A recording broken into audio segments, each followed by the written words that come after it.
Hello fellow mini painters, my name is Philip and you are watching Brutally Cunning Miniatures.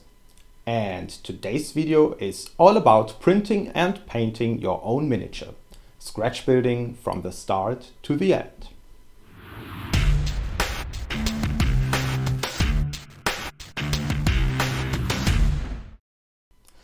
I'm pretty sure most of you folks out there are as big of a Warhammer fan as me. And if you play a video game from time to time, you will definitely know about the Dawn of War series. Especially Dawn of War 2 was a huge game changer for me and really hooked the young Philip. Over a decade ago now. Anyway, even Dawn of War 3 was worth the price tag for me, as the action was quite on point, but the depths stayed a little bit shallow, to be fair. One of my most famous characters out of the whole series is Gabriel Angelos. Huge hammer, armor and a pretty grumpy face, everything a Space Marine needs. Here you can see him in his natural habitat.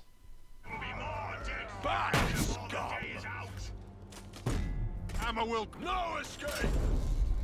Taking damage!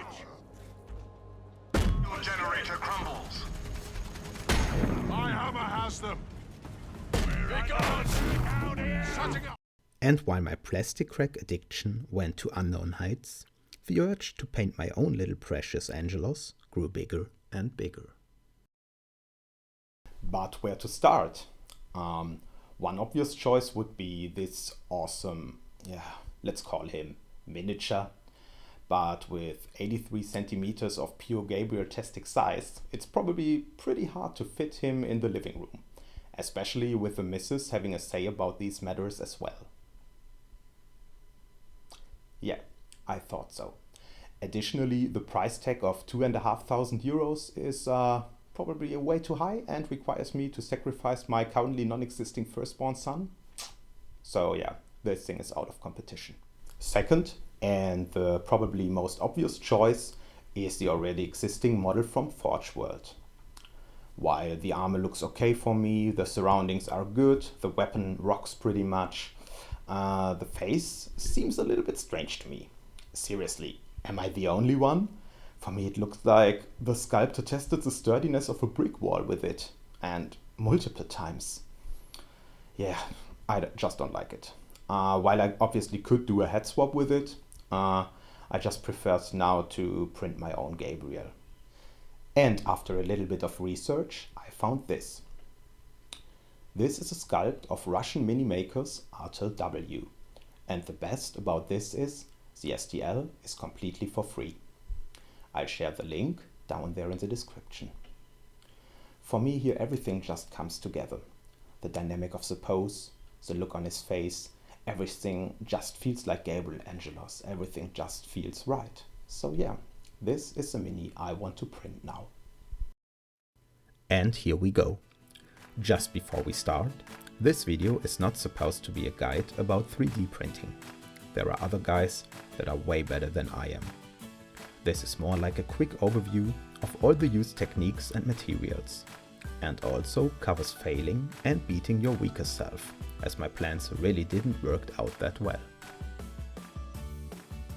This interface here is called the slicer and is responsible for converting raw 3D files in printer-ready ones. The slicer software is for free, and today many 3D files come pre-supported. You just upload them in the slicer and everything works out. But a lot of files you have to support manually. So, what are these supports I'm talking about? A resin printer works like this. Layer after layer is printed on top of each other by hardening the material with the light of a specific wavelength. If some of the new layers are too heavy for the already printed ones, or even doesn't have a connection to them, we need support structures. These are the little frameworks you sometimes see on pictures, or here in this video, where I'm creating them manually to support my already existing structures. This just ensures for me that the print is working correctly. With a little bit of training, this is doable quite quickly.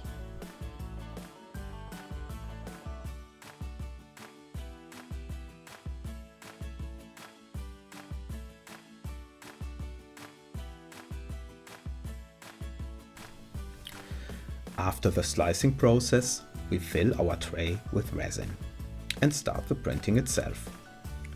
Things you need to buy for 3D printing are the printer, resin, isopropyl alcohol, paper towels and cotton sponges, some proper protection, gloves, respirator and safety goggles, some boxes and some filters.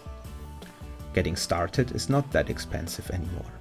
Beginner's package is around 300 euros. Just remember, you need a designated area for it to avoid noxious fumes.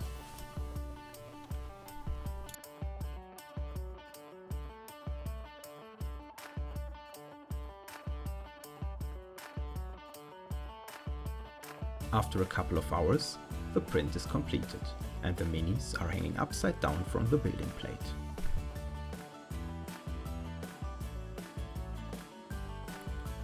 Now we are cleaning the parts with isopropyl alcohol from uncured resin. Remove most of the supports and give it a second wash in clean IPA.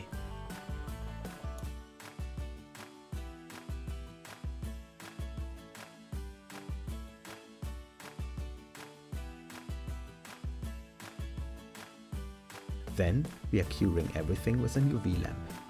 You can use the sun as well, but this is quite unstable. Because to ensure everything is safe, you have to leave it outside for quite a long time.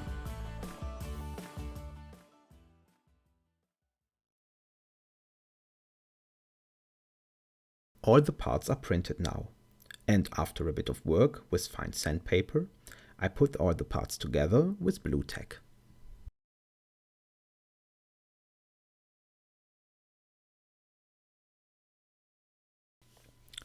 Now to the painting.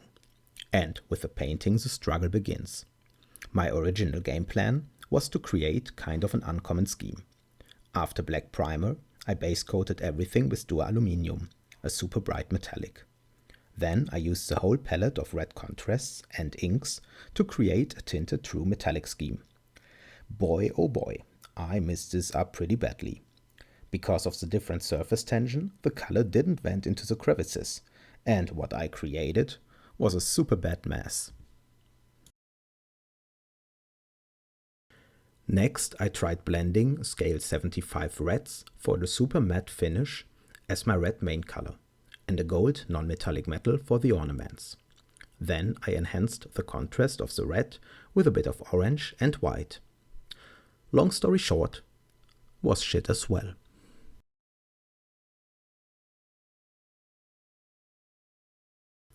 This was the moment I juggled the Mini over my ultrasonic cleaner. I just couldn't get a grasp of the volumes and the general feeling of this Mini. But the mindset that this little project could break me made me even more mad. So I stayed and I went back to the roots. In hindsight, this is always a good idea. Just reset your mind. Some good old wet blending and edge highlights later, I was okay with it again. Not super happy, definitely not, but okay. Now I'm curious, what are your techniques to keep you motivated? Painting this Mini was quite a roller coaster of emotions for me. So, if you have any tips or tricks to keep you motivated, let me know in the comments. After I found my way back on the track, I started pin washing all the metallic parts with different shades. I used blues, blacks, violets, a little bit of reddish tones, some browns, everything that just felt right to me. Also, I used some black lining for the crevices to make the structures pop out a bit more.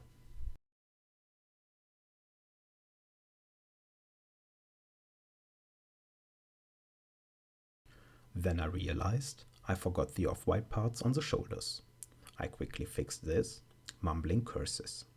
And then I painted blood drops with Tamiya Clear Red. Poisonous color, but pretty good looking.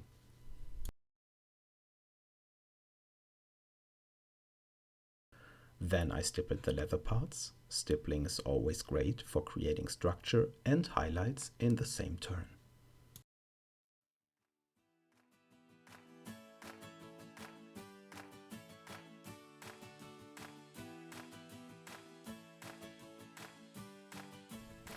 I painted Angelos' face like I did in my other video, nothing fancy here. And for a more dramatic look of the God Splitter, I made a white to blue blending and glazed Schminke Aero Color Blue for the magical finish. Then I just stippled some red, creating contrast.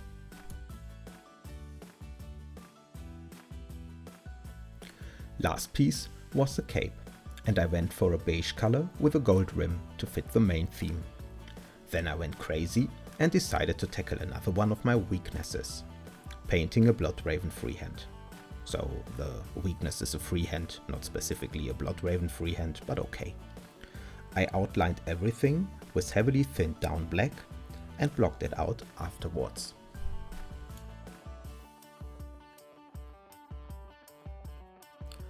And then I painted another of the Bloodraven's signature blood drops. Just the base left. I planned for some kind of Nurgle infestation base. The green fits very well to the red main theme. First, I glued cork pieces, forming little pools for later.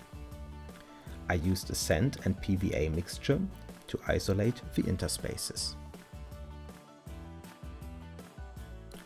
Then I used the Marco Frisoni trick for indestructible gaming bases.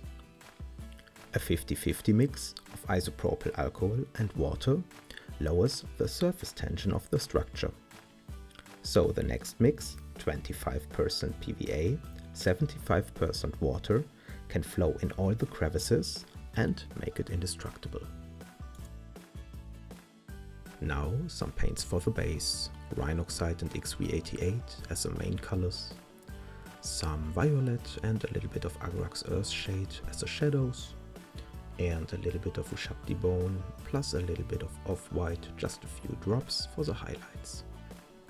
Then I just glued a few bits on top of it to make it look a little bit more interesting, some skulls, a Nurgling head, and just some toothpicks that I will use as rusty metal stuff later.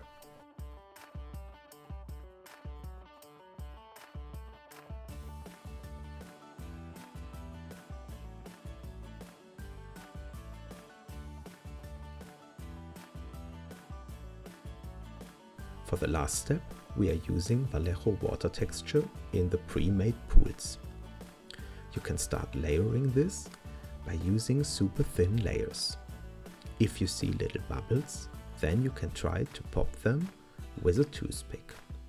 Always make sure that the previous layer is dry before you start pouring a new one.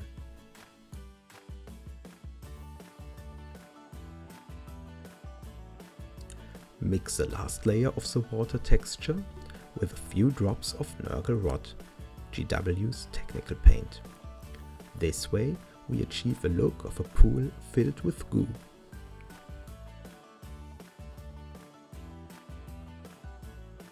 And here finally we have our finished base. Now just glue everything together.